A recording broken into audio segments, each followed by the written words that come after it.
12月22號早晨，係我阿愁，又係我同大家喺度講啲開心搞笑嘢。睇下啲乜嘢呢？等我睇下今日有啲咩好笑嘢先。第一單係咁嘅，即係我都係睇翻我哋啲啦吓，香港嘅主流媒體啦吓。我唔知呢個影片會去到邊度會聽得到，咁可能國內小紅書等嗰啲有機會睇到我啲片嘅，咁啊都可以一齊睇下香港嘅人係點樣諗啦。呢個呢，就喺小紅書入邊有個人就話：點解香港嘅路牌會叫人不准換線嘅呢？咁呢個就係一個我哋香港覺得好正常嘅嘢。唔知有冇人留意呢？仲有一個就係可以去任何目的地嘅，有個路牌寫住任何目的地嘅，可以上網揾啦。任何目的地咁幾好，呢條路可以去任何目的地。咁點解唔可以換線？就因為嗰條唔可以換線咯，咪咁簡單咯。即係佢話俾你聽嗰條線就係唔可以換線咯，咪就咁咯，唔可以換線咯。咁你如果睇張圖片度呢，知道呢，佢臨尾仲有10個格仔嘅，10個格仔之後就唔換得線咯。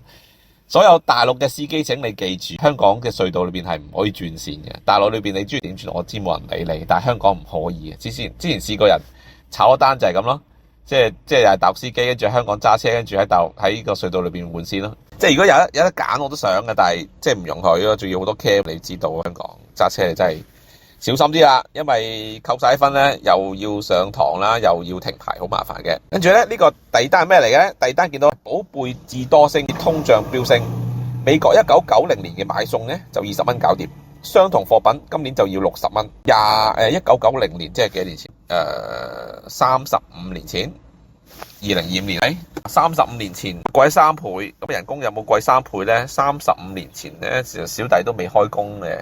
即係未正式出嚟做嘢嘅，都仲係靚仔嚟嘅。但係嗰陣時咁樣睇，美國啲物價都幾貴㗎咯。即係嗰陣時嘅美國物價，我即係有機會去美國旅行過啦，冇睇過當地嘅生活啦。咁有呢個機會我都想去下嘅。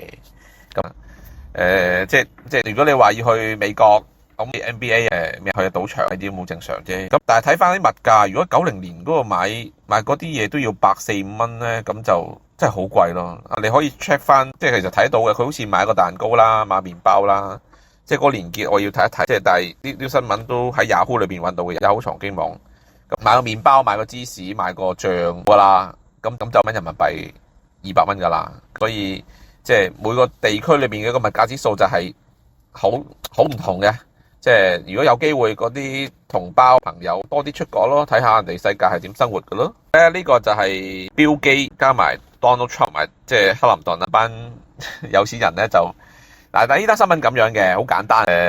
有個做生意嘅人，佢就即係做生意啦，就識好多有錢佬，跟住就據聞咧就喺個荒島裏邊咧就整咗，即係喺美國裏邊就買咗個荒島裏邊就整咗嗰啲別墅酒店，好靚，跟住就即係叫啲朋友嚟開 party，就專揾啲未成年嘅少女入去俾人玩嘅。最後呢個人咧就離奇死亡咗噶啦，即係佢俾人困咗坐監嗰陣就俾人哋暗殺懟冧咗嘅，冇咗呢個人就存在啦。但係佢就即係留低咗呢啲咁嘅信息啊資料俾大家，即係公諸同好啦。即係睇圖片咧就唔係話好色情嘅。啱啱我哋香港啲媒體都有討論，就冇乜問題。佢影下相啫，而家 AI 都做到啦。咁好坦白講啦，你做生意又好，班有錢人梗係玩女人噶啦。你話佢冇玩，你先至唔信啦，係咪？即係你話我哋好冰清玉潔噶，淨係5個男人喺度坐喺度讀書噶咋咁都有嘅，即係都有嘅，即係圈子問題。有啲人佢哋係中意閱讀嘅圈子都係會有。不過就即係呢個商人就係喺個島裏邊就起咗好多靚嘅酒店，專招待有錢人過去做生意咯。而家爆咗出嚟咯。而家啲相咧，因為太舊，同埋咧又咁講，我覺得即係呢班人已經好老啦，啲過氣啦。即係如果你話揾啲後生啲嘅明星，或者嗰啲韓星、大陸啲明星，即係小鮮肉嗰啲，可能會引起嗰個震撼度會大啲咯，係咯。呢啲老嘢人哋都唔想睇。我話呢張相呢張相係攞嚟鼓勵我哋今日嘅自己嘅。首先咧就千祈唔好睇小你自己。咁你啦，加埋馬斯克啦、巴菲特啦、索羅斯啦、朱克伯格啦嘅財富加埋咧，就係足以震撼呢個世界。記住喎，你淨係得佢哋幾個人加埋你啫喎。咁所以你要知道你喺世界幾咁重要。咁唔該幫我 key 張相落去，做我自己嘅樣落去啦，跟住就俾翻張相我。喂，等我睇下，或者擺落個 heading 度幾好。我覺得呢張相嗰個出嚟後可能幾好。即係要與成功者同行。話呢個係一個道德嘅嘅古仔啦。呢個咩道德古仔咧？我哋先從第一張圖片講起啦吓。第一張圖片講咩？只要永遠不結婚，你所有嘅性行為就唔算婚前性行為。我都最中意第一個人搶貨嗰個就話，追蹤我要獲得更多聖經嘅流動。呢個識找緊時機。咁佢講嘅有冇錯咧？佢講嘅係絕對冇錯。道德上啱唔啱咧？就大家各自判斷啦。但係文字上係沒有錯，文字上沒有錯嘅。好，到第二段啦。你想知一個人有冇出軌？方法其實好簡單。如果呢個人單身，或者佢長期單身，佢應該冇出軌。都係嘅，即係都係道德嘅問題，我哋去圈住呢件事啦。但係即係只要佢唔結婚，佢就唔算出軌，係咪？或者佢單身，佢唔出軌啦。咁當你有伴侶嗰陣，咁你係咪要為咗個伴侶專一咧？或者你個伴侶係咪都為咗你專一咧？我覺得呢啲都係你可以同你伴侶深討嘅問題嚟嘅。OK， 或者我哋拉屎呢兩個咧，呢個圖咧，其實我真係想講一個故仔。咁咧就一個即係嗰啲 IG 圖片啦。咁話不小心說出口的地獄說話。我做鬼屋嗰時咧，就有個大肚婆排隊。咁我就同佢講，大肚唔玩得噶嘛。跟住佢個男伴就同佢冇大肚嘅。我出去做下其他嘢先。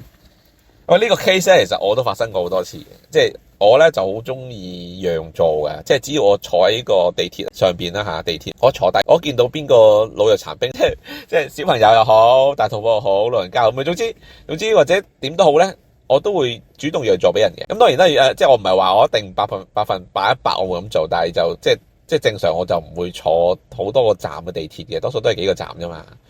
即係10個站嗰啲，你坐喺度咩縮埋一嚿咪有鳩佢咯。咁但係都好少坐呢咁嘅地鐵嘅。咁所以就我都係好主動去讓座俾人哋，即係尤其是老人家或者受傷嘅人啦咁。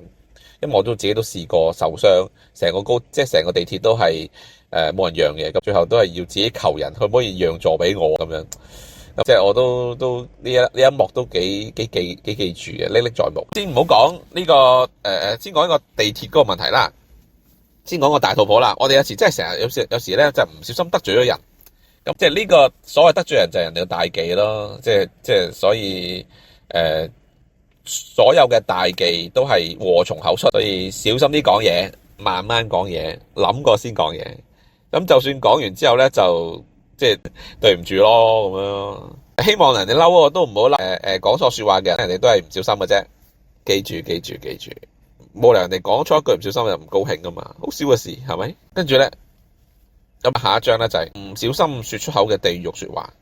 因為見到下屬就對住啲客人黑口黑面，就鬧佢哋：你哋個死老豆咁嘅樣嘅。呢個同事突然爆喊：上個禮拜佢真係死咗老豆。呢啲 case 咧就係我想講我嗰個。親自發生過 case 嚟嘅。啲社交媒體咧，佢會每個1年10年咧，佢就會彈一啲即係嗰一年10年前做啲乜嘢啦吓。咁咧有一年咧吓，即係邊一年唔講啦，早幾年啦，咁彈咗出嚟嗰張相咧係咩嚟嘅咧？就係即係我就去個朋友度即係抱住佢仔，啱啱出世睇下佢仔，跟住咧咁我就三唔識七啦，我咪。即係咁，我哋有啲 friend 嘅 group 可能有幾年都冇乜點傾過偈噶啦，但係即係你有個 friend group 冇乜食飯冇見面，咁我傾過偈，諗住推動下啦。即係作為我係一個娛樂組組長啊嘛，或者我係康樂大使啊嘛，咁我就將呢個圖片發落個 group 度，跟住咧你估嗰個當事人點樣咧？佢話攞警證，跟住就走鳩咗啦。發生咩事咧？咁我真係完全唔知道，真係即係。6、7年前，即係嗰個可能個小朋友6、7歲到啦，咁樣我真係唔知發生咩事。跟住就即係翻嬲翻件事咧，原來咧我呢個朋友咧就剛剛佢老婆就即係同佢哋分開咗，跟住就走咗啦，咁樣咪就係咁咯。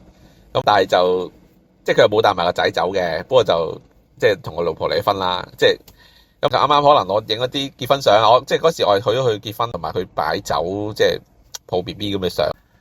即係所以你唔知幾時會得罪人嘅，所以你可以做少啲嘢就唔得罪人。咁但係你做少啲嘢嘅話，呢個世界就會創造嘅嘢就會少咗。咁當然啦，咁我都之後都同翻呢個朋友道歉啦，唔好意思啦。咁但係因為我唔知嘛，係咪先？不知者不罪啊嘛，係咪先？不知者不罪，即係每件事觀點與角度啫嘛。人哋戥你開心，人哋戥你當時結婚開心啫嘛，我點知你嗰時離婚啫，係咪先？真係對唔住咯。咁但係我又試過另一次，我覺得我都係得罪咗朋友嘅。佢又講呢個朋友啦，一個男性朋友啦，佢又講咗佢個故仔俾佢聽。個故仔就係即係佢老婆出軌，就喺佢屋企，跟住就吸毒呢樣嗰樣啊，就好傷心呢樣嗰樣啦。即係大概個內容係咁樣咯，再細節我就唔講啦。咁我就又係同佢講話，好嘅，咁咪可以即刻揾第二個咯，或者你呢個女人咁差，你咪可以揾個第二個咯。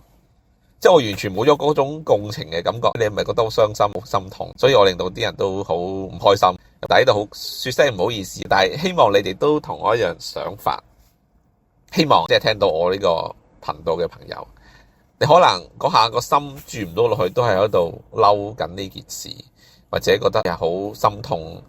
可能老婆出軌，或者即係吸毒，又呢樣嗰樣。咁但係只要你真係諗得到，你想得通，因為已經發生咗嘅事喺後邊，而前面嘅事就係呢個女人已經唔喺你心目中，即係生命中存在啦。即係佢都影響唔到你啦。咁你點解唔覺得呢件事呢件係一件好事呢？即係我所謂嘅好事，唔係話呢個 happen 咗一個好事，係你已經知道佢發生咗，而你可以好簡單做一個選擇嘅好事咯。即係人生都不外乎係選擇嚟噶嘛，係咪？咁你繼續糾纏喺發生咗嘅事或者唔高興嘅事，咁真係冇意思咯。但係唔係話好容易可以即刻扭轉嘅，不過就係要自己嗰個心態去扭轉佢咯。對唔住啦，嗱，例如人哋講咗，即係好似啲啱啱講不小心說出地獄的話咁樣，咁發生咗啦，咁就忘記佢咯。因為每日都會發生好多嘅事，會令到你唔高興。如果你要唔高興嘅話，好簡單噶咋。即係例如有個人無啦啦，我上次應該係琴日咁樣，有個師奶，即係喺條街度俾人撞咗下，跟住就好撚嬲咁樣喪屌嗰條友，咁嗰條友都聽唔到佢鬧，即係屌佢啦。我諗成件事就係即係有個人就可能真係撞到個師奶嘅，但係可能個師奶覺得好輕微，唔係應該話嗰個人覺得好輕微走咗去，跟住師奶就喪鬧人，做咩咁撞人都可以唔出聲唔理嘅咁。呢個就係嗰個師奶所生氣嘅爆發點咯。咁但係嗰個人真係唔知嘛，或者佢真係知道，可能佢都會同佢講對唔住話冇所謂，你有咩損傷係咯？呢個係你哋凡人，我哋凡人就係會苦惱嘅事情啦。減少啲咁嘅苦惱事情咧，就會更加快樂同埋開心嘅，我相信。好啦，咁今日就講到咁多啦。記住多啲 like 同埋 subscribe，咁支持下，或者有啲咩好笑嘅嘢、戇鳩嘢分享下，擺落去，跟住我攞出嚟俾大家一齊講。咁樣先至好笑噶嘛，係咪？再見。